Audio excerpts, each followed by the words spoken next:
विधानसभेच्या जागेवरील वक्तव्यावरून भुजबळांनी स्पष्टीकरण दिलेलं आहे। भाजपच मोठा भाऊ आहे आणि त्यामुळे त्यांना जास्तीच्या जागा मिळणार असल्याचं भुजबळांनी म्हटलंय। विधानसभेमध्ये राष्ट्रवादीला जागा मिळाव्यात, जास्त जागा मिळाव्यात अशी भूमिका भुजबळांनी मांडलेली होती आणि त्यावरून महायुतीमध्ये खळबळ उडाली होती। दरम्यान भुजबळांनी आज त्यावर स्पष्टीकरण दिलेलं आहे।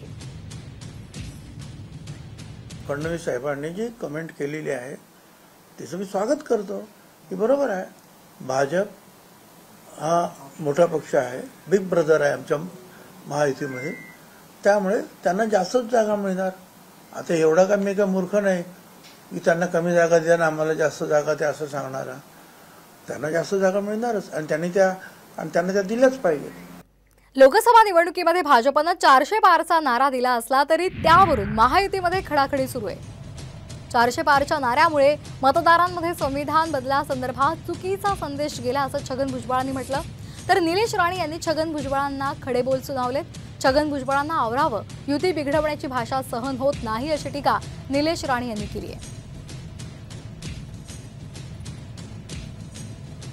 400 पार खासदार आमचे येणार हा काही चुकीचा नारा होता अशातला काही भाग नाही। परंतु त्याचा प्रचार काय झाला की अरे 400 पार आहे ना म्हणजे मग संविधान आता बदलणार, त्याच्यासाठी त्यांना 400 पार पाहिजे।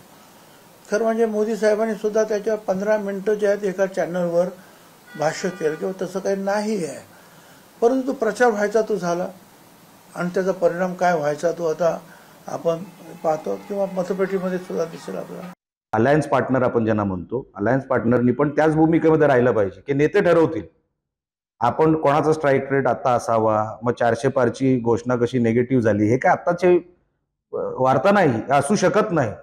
त्याच्यानंतर निवडणुका लागतील, पुढे येईल सरकार, पण ते येण्यासाठी तसं वातावरण आपण ठेवावं लागतं। विरोधकांना आयतं वातावरण देऊ नका।